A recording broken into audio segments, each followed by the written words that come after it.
Hey, welcome to Michigan Garden. Every week we'll try to give you a few tips and we'll do some planning and we'll talk. Mostly I'll be talking because that's what I do mostly, is talk. But there comes a time for action. So now I got a garden show. The beginning. I like to have fun. Come on, man!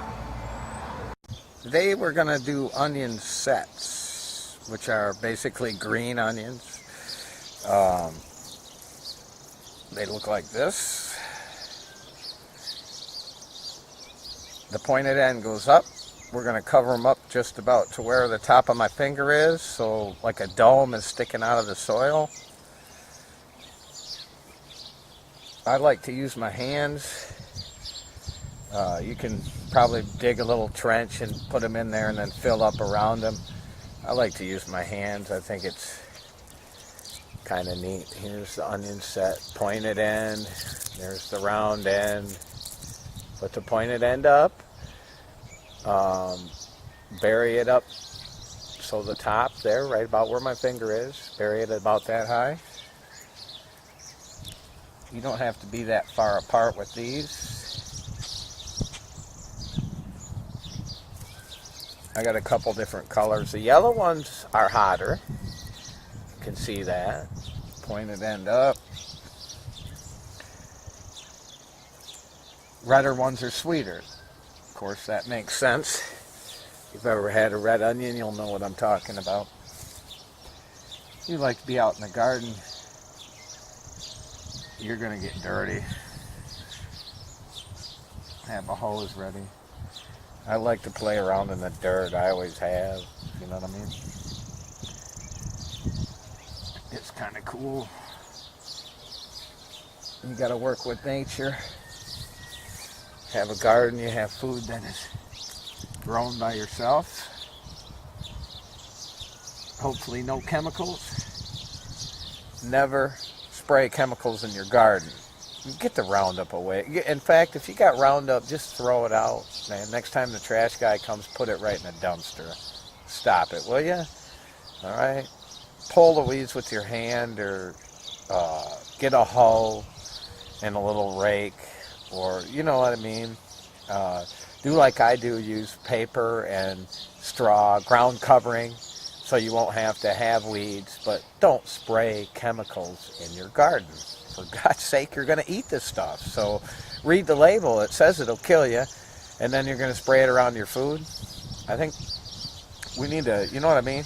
Quit putting poison in your body. That's the whole sense of having a garden, is to have natural stuff. So don't use any chemicals.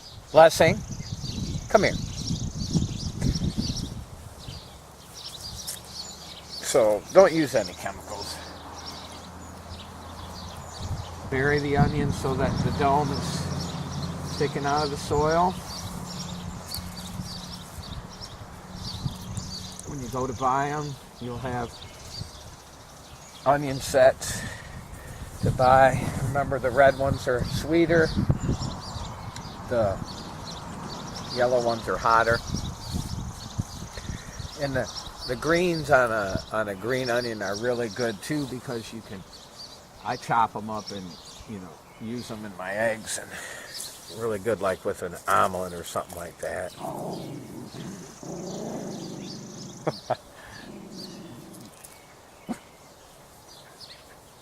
blessing. So I did a few of them. Then I'll take it, take my paper shredding,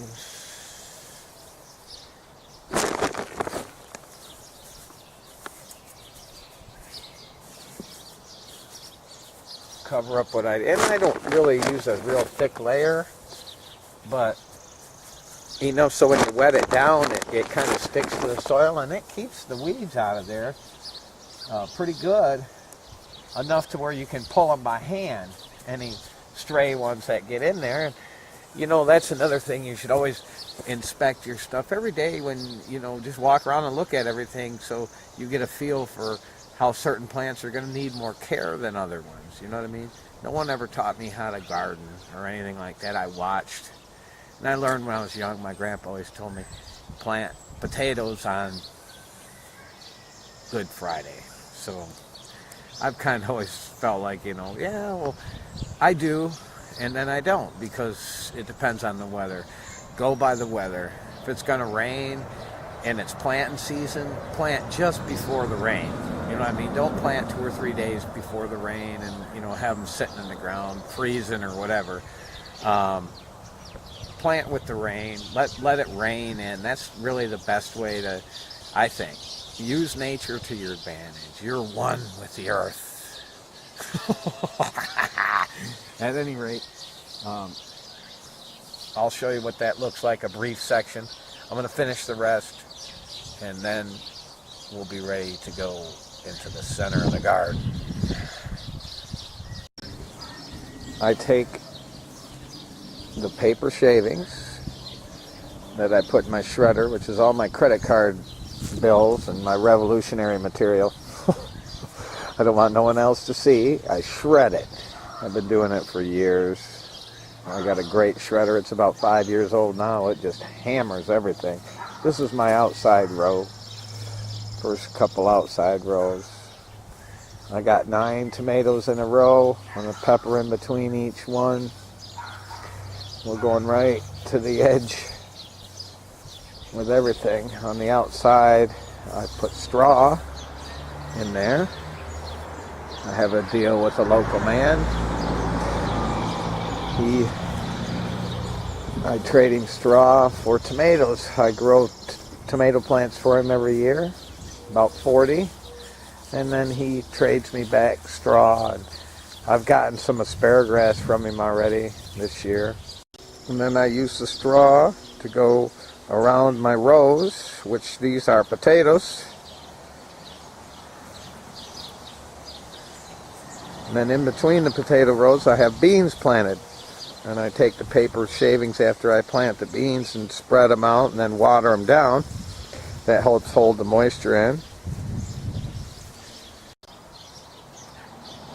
There's the beans.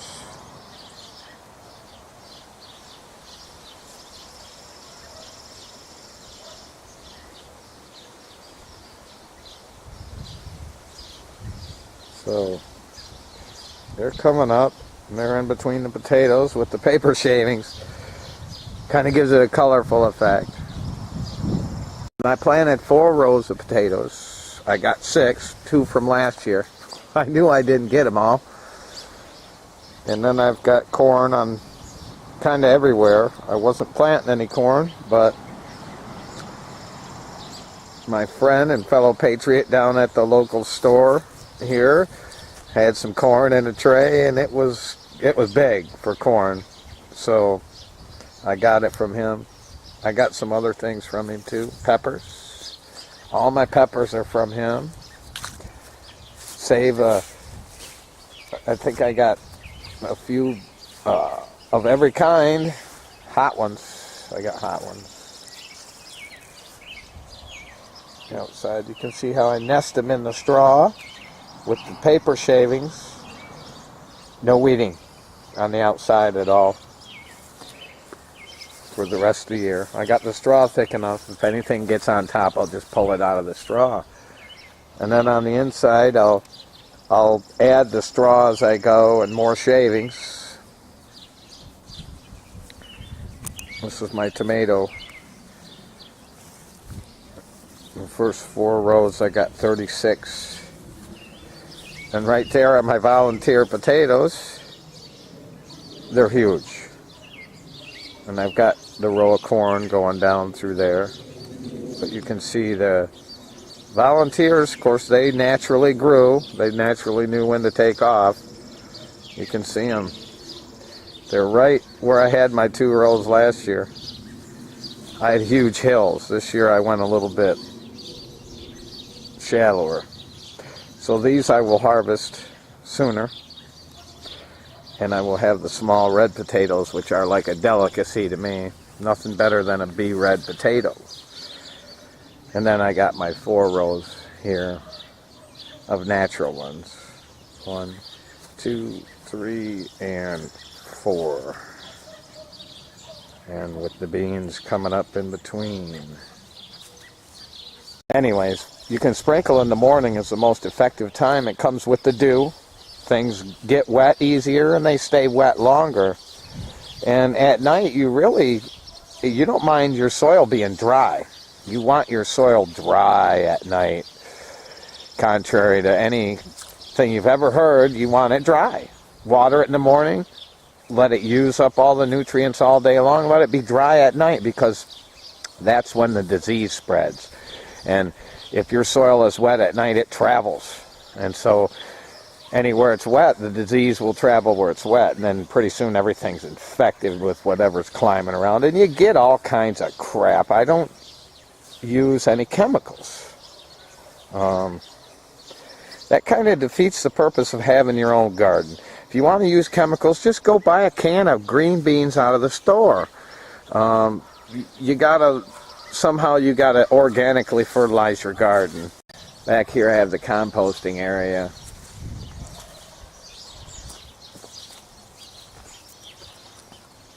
And here I get bags of pretty much dried manure, older manure, chicken, cow, in the bags. And I've already dumped a bunch on the garden and tilled it in earlier in the spring, but I've got extra back here. I work a little patch of ground here and I dump it in there, and this has now been a couple years for this particular patch of ground that I've been working it. So I call it super soil. And so that'll be going out. I got a hole out in the front of my house that I'm going to put a lot of it in. Got some flowers and stuff. I got to do something. There was an old tree stump out there, and this will be perfect. I'll never have to fertilize it again, believe me. Then I have kind of like a three-stage area, and here I put stuff that's going to sit here for longer. I take a lot of I use straw in my dog pens, and I take it out and I put it in here, and I don't put that stuff on the fresh vegetables while it's fresh. I wait a year, and then it's pretty much everything's dissolved, and I till it in and then use it. But the leaves and grass, I have the neighbors come over and dump, which I like. I encourage them, dump your grass. And then grass goes away so quick, and then you got leaves to mix in it, and then the area around it here, back where there's nothing planted, that's all that is leaves and grass that have been tilled in. Now you can see that it's, it looks like any other soil pretty much, but it's good compost. So I'll add that as I'm adding soil out to any of the plants out front. I'll use it from here. I got shade in the back of the garden, which is nice. So we're going to get a table and set it back here and relax. I mean, this is very relaxing if you just sit here a minute.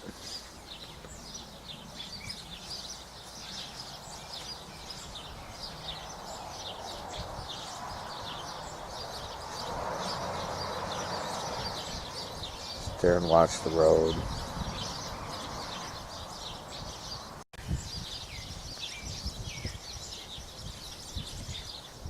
Well, it's life in Girard, Michigan. It's quiet. The most important thing about gardening is your soil. Of course, it is. You can have great plants and everything, but the better your soil is, the better your fruit's going to be, your garden's going to be. It takes work. That's manual labor. I use straw, a lot of straw. I probably put 20 to 30 bales of straw in here last year, and I'll go at least that many this year again. It composts so easy. Once it gets wet and rotten, it goes away quick. And after about 4 or 5 years of composting all that straw along with manure in there, your soil is like a sponge. It's beautiful. And then you just pick the bigger rocks out. We don't mind rocks, help with the drainage and stuff. And in Michigan, you can't get away from rocks. They're just a naturally occurring thing. They come up out of the soil with the frost every year. So you get a new set of things. And Who knows, maybe you'll find a diamond or an arrowhead picking around wet rocks out of your garden. But that's just something to do while you're thinking. It's not boring, because all the while you're doing this stuff, you're thinking. You know what I mean? You can think about anything. No reason to ever be bored. Ever. Really. There's not. When I hear somebody say they're bored, that's weak. That's weakness to me. It really is. I don't care. It's weakness. It might be it's almost like it's popular to say, well, I'm bored. You don't even really know what that means. If you really understood what that means, it means that, yeah, my mind is dead. So I guess that happens to people, though, you know what I mean? It's never happened to me yet. This is my birthday today, 49 years old. So, you know, I don't understand it. It doesn't have to be that way. It's not natural to be that way, okay? That's somehow that got into, you know, the psyche. A lot of things got in there. How'd they get in there? You know, think about that. You know, those are the types of things that I occupy my thoughts with a lot while I'm in the garden. All right, we're going to put some cukes in. You can buy these at the store anywhere. These are Bonnie's right here. They come in the peat pots. Get a pair of scissors right through the top. Cut that peat pot. Take it all the way off. All of the peat, even off the bottom. Get rid of it. The peat, I'm not even going to go into it. Just don't bother with the peat, all right? The roots will spread out better when you just open it up. So there it is. We're going to stick it in a minute.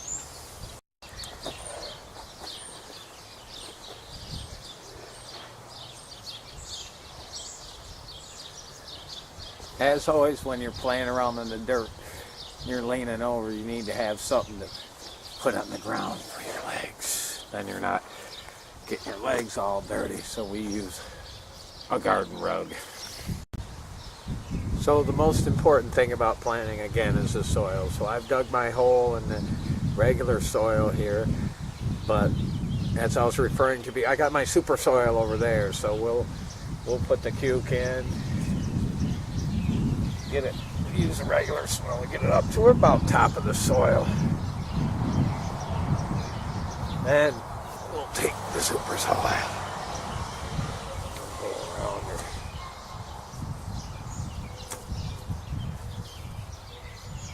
And fill it in, like so. Good. You always have everything you need close by when you're doing stuff, then you know, you don't have to get up and down once you kneel down in the dirt. We got, of course, the world-class paper shredding.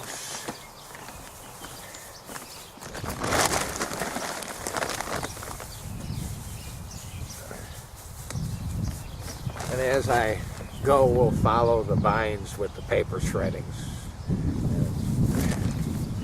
I got plenty of material to shred. It takes me forever. You're not helping.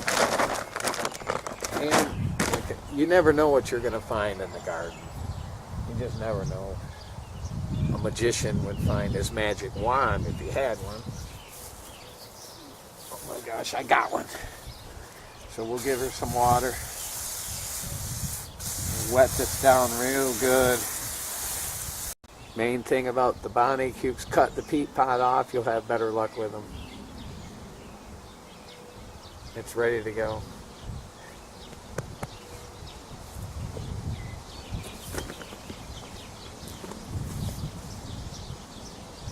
Did I tell you that you never know what you're going to find in the garden?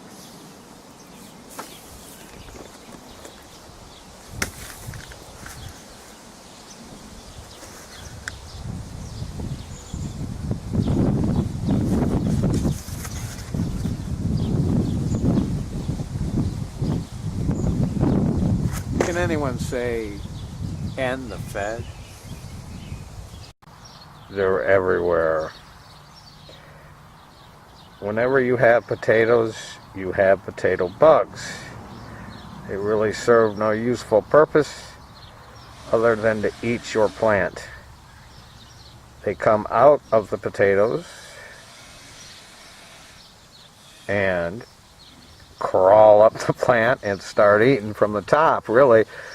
So, you know, there's nothing you can do to really stop them. What I have done in the past is actually put 7 dust in the hole when you plant your potatoes, and it works, actually.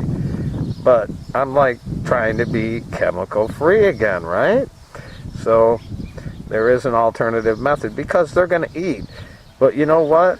The potato will actually outgrow the damage that the bug does, okay? Believe it or not. You just gotta, again, we're talking manual labor here. The bug will actually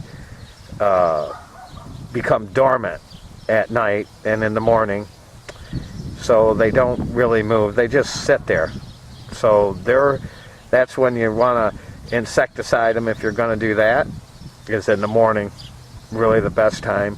And when it's dry like it is now, I mean, leave it on there, leave the dust on there. The plant will outgrow it. The other way is, like I was saying, I think the plant will actually outgrow the bug's damage. So keep the plant well watered, give it some fertilizer, keep it green, and then take the blunt end of a shovel like this and whack them off of there. You know what I'm saying? Just walk down the rows with the shovel and give the plants a little massaging with it. I'll show you the thing. I got like 6 rows, but it doesn't take that long to do them all. Probably 10 minutes if you keep moving. So I'll show you what that consists of. Oh yeah, so we take the blunt end of a shovel and just knock them off.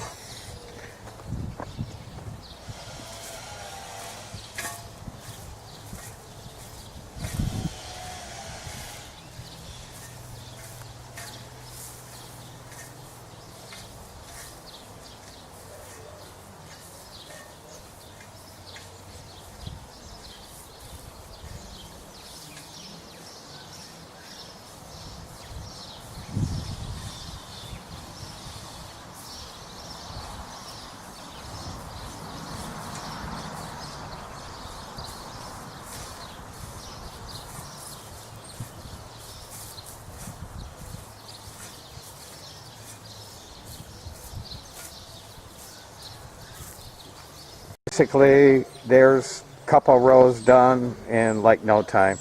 I do the rest of them, once a day at night or in the morning, or both.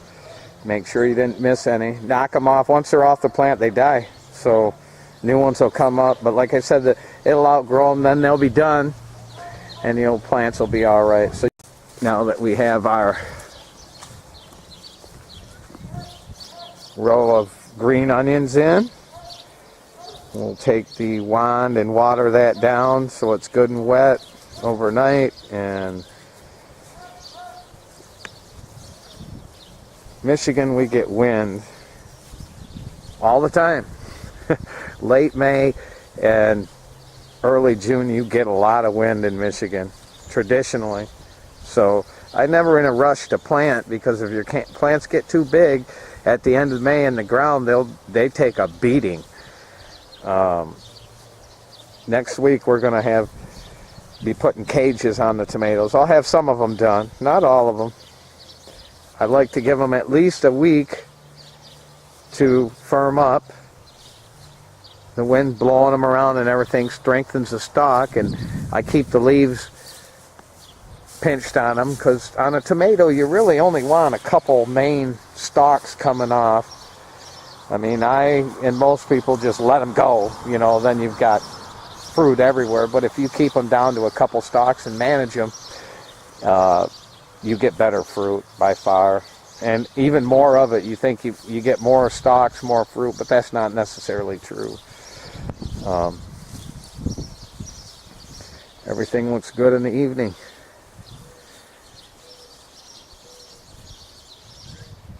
Best time to work, the morning and the evening. If you want to know if you're planning on putting a garden in, you say, where do I put it in the yard? Go out at 3 o'clock in the afternoon. Look around. The spot where you got that most sun at 3 o'clock in the afternoon is, you're going to get fruit from that. If you're going to put something somewhere where it's dark at 3 o'clock in the afternoon, forget it. Maybe a hosta. You never know what you'll find in a garden. You just never know what you'll find in a garden. This show is going to be about the garden and politics. I like to call it politics and vegetables. But you never know what you might find in a garden.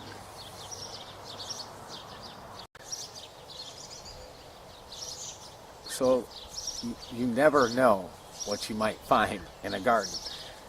What do we have here? Oh my God, it's fiat currency. Hey, you want to know what's wrong with everything? The one thing, if I could do one thing, it would be to end the Federal Reserve. I was trying. I gave it my best shot. But this ain't going to work. And we've got to go beyond this. And we've got to go beyond a lot of things. We got to come together as a people. But it starts locally. Now, I'm in here by myself this week just to kind of get things rolling, but hopefully we'll get people into the garden for what I like to call the heart of the garden. You never know what you're going to find in a garden. What in the world is going on with this? Let me see. Uh-oh. I might need my hat. Yeah, we like to have a little fun too, anyway.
Good God, what in the world's going on around here?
very much. The red axe!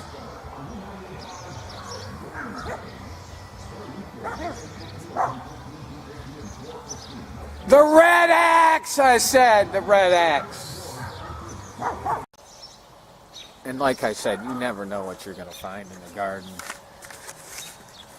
This is a sign I carried to Philadelphia in the rain with 4,300 other people.